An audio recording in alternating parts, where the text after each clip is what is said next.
and ODM Matters. Joining me in studio is Judith Pereno, who is the chair of the ODM Elections Board. Thank you so much for joining us on NewsCenter. Pleasure. I'd like to hear your reaction to that shocker by Jubilee Party that, is proposing that IBC should fund their party nominations. I would want to say that it is really a shocker because, first of all, the Political Parties Act says that political parties are supposed to get a certain percentage of funding from government. Right. Has it done that? Has it given that funding that was there in the provisions of the law? Nothing. They have been giving political parties peanuts and they are unable to run. Okay. So how do you come now to start demanding for money to run primaries when in the first place you've been unable to meet the provisions of the law as far as the percentage that is supposed to be given to political parties? Okay. So to me, first do what you've not been able to do. Respect the law as to the provisions as to how you're supposed to give political parties funding before you even come to talk about another aspect that is not talked about primaries. So to me, that is a shocker, and that is not something that is acceptable. All right. I mean, okay, still on the funding, I mean, you have aspirants who want to go for these seats, who usually pay, to be aspirants. What happened to that too? Yes, I'm wondering because we are run by, the political the parties are run by their constitution, they are run by their rules. In their constitutions, like particularly I talk about ODM constitution, yes. We have membership fee, we have subscription fee, we have application fees. So what happens to that money? Okay. If you're going to collect from the applicants, then why should we have the exchequer again coming in to finance political parties? All right. So to me, this is just another sideshow because we are not even sure that IBC itself has enough funding for the main activity. So why do you want to bring in IBC again to start running primaries for political parties? Parties are clubs that members come together and they agree to abide by their constitutions, and we have ways of raising fees. So to me, we cannot demand of government to finance this particular exercise. Okay. If anything, we should demand of government, first of all, to pay the percentage that has already been given and which they have not been able to meet. All right. I mean, Aiden Wale, the leader of majority, he was very stunned to say that indeed they're going to go ahead and ask for a supplementary budget for it. What will you do as CORD when it gets to that stage? To me, we just have to do the right thing. Okay. They brag with their tyranny of numbers to defeat even genuine causes.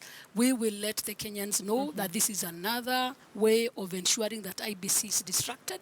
IBC, already we are late in terms of appointment of commissioners. Right. We are behind schedule.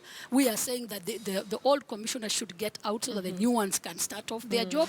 And now what you do, the first job you give them is to start telling them to run party primaries. All right. Party primaries are supposed to be done between now and April next year.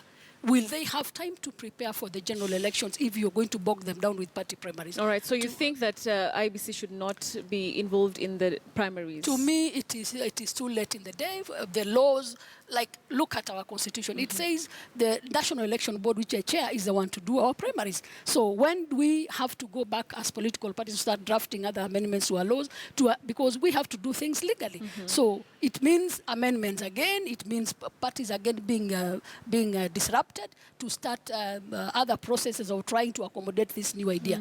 To me, if this IBC is really going to be asked to do party primaries, it will be distracting them from the main job that they're supposed to do. What is that thing that is advising, officials from Jubilee Party? Because, I mean, if you involve IBC at the stage of nomination, what happens when there are appeals when they are indeed now supposed to come in? Yeah, look at the conflict of interest that arises.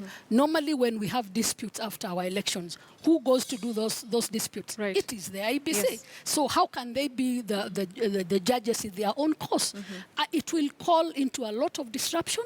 It will really mess them up. So to me, I ask IBC not to be involved in party primaries. All right. Let's go to Matters ODM now. I'm sure you have a lot on that.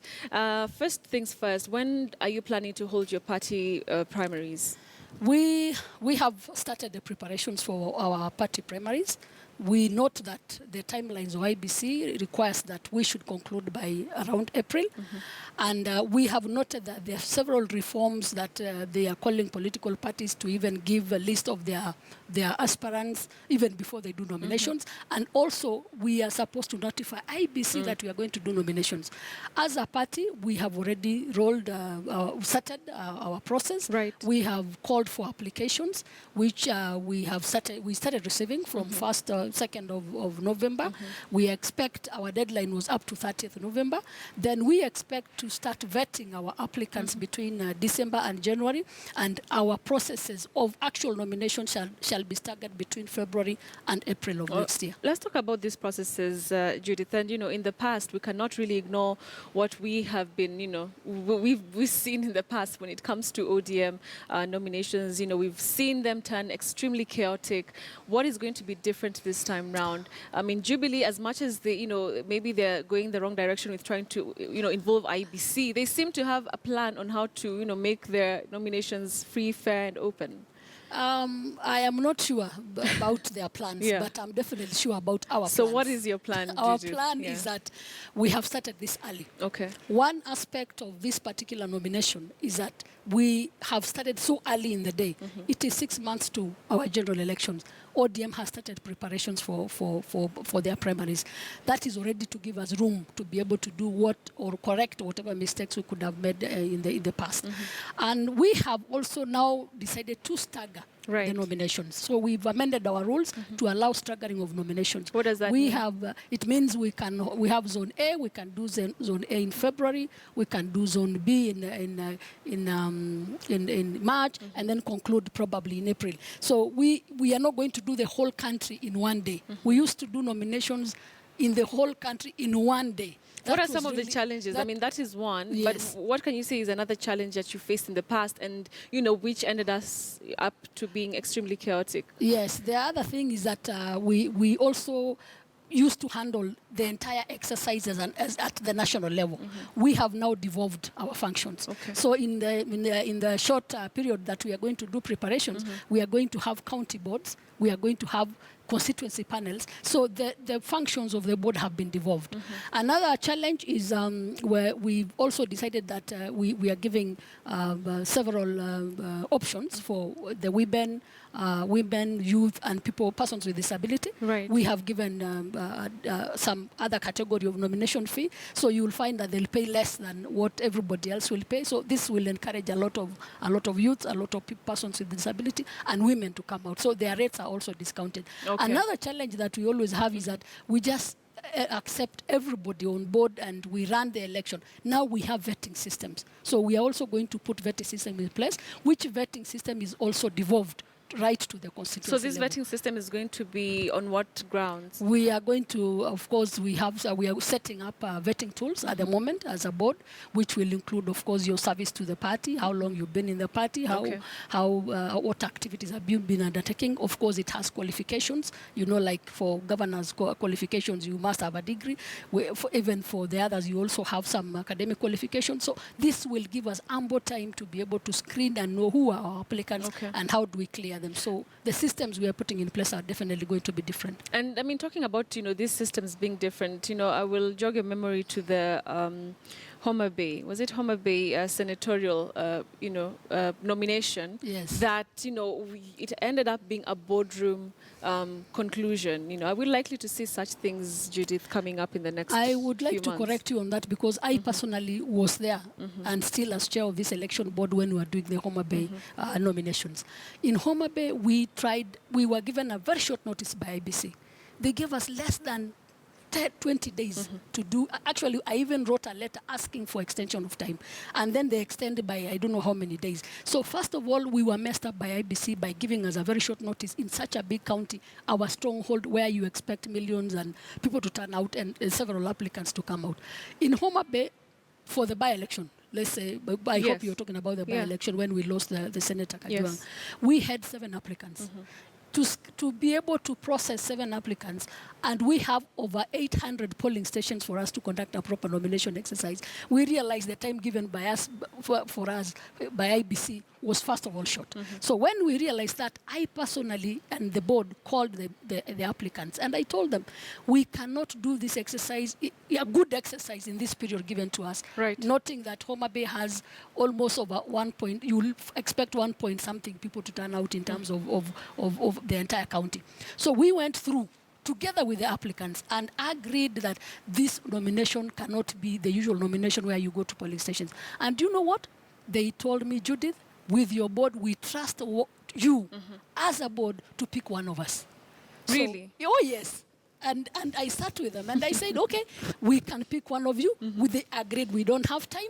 We all agreed on everything. And they said, we give you these days, sit down and pick one of us, look at our qualifications. We interviewed each one of them, and we ended up picking one of them. Of course, when you pick one of them, then everybody else now turns against you. But that is what happened. So it was sort of like a gentleman's agreement. It was a gentleman's agreement after realizing that the IBC messed us up by giving us a short period in which we could have conducted that exercise. All right. One of the other concerns, Judith, that aspirants are having in not just ODM but even in Jubilee is that there's going to be favoritism, where one candidate will be favored more than the other. How will you take care of that so that we do not have these issues, appeals coming up after the primaries? We know that we have systems. What I normally tell them is that we go by the rules that we have set as a party. We have the ODM nomination rules.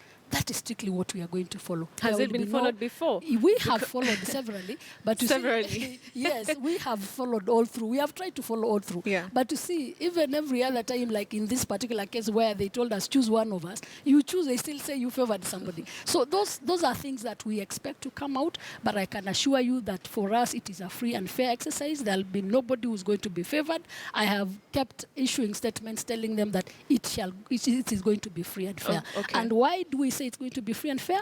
We have come out to put structures in place, putting devolves functions, so that by the time I receive a name of a candidate, it has come right from the grassroots, from the board at the constituency, then it comes to the county, then it comes to the National Election Board. Okay. So, surely we cannot then be able to favor one person with all these processes. But the truth, it has happened, previously.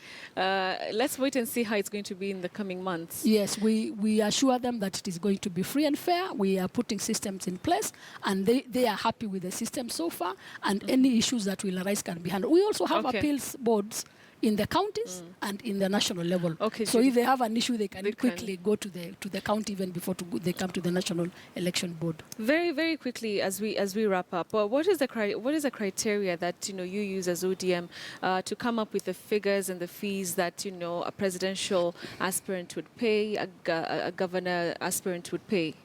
We just went by the previous figures that we have had. Like you notice that previously we had still 1 million for presidential candidate. We had 100 initially for the MPs. It was improved to 250. And now even for the MCAs, we have basically almost left it the same, 25,000. Okay. But with 15,000 for special interest group. But the only additional thing we have done is to reduce for the women, youth, and persons with disability. Okay. And then also to come up with these figures, it is a figure that we come up. First of all, the legal committee of the party considers it. Then they recommend to NEC. Then NEC finally recommended to the National Governing Council, and it was adopted. So it's a consultative process, right from the legal committee to the NEC, to the National Governing Council, and it was approved. All right, thank you so much. It's only applied by the board. Okay. Yes. Thank you for your time, Judith Pareno. She is the chair of the ODM Elections Board. Thank you so much for your time. Thank you.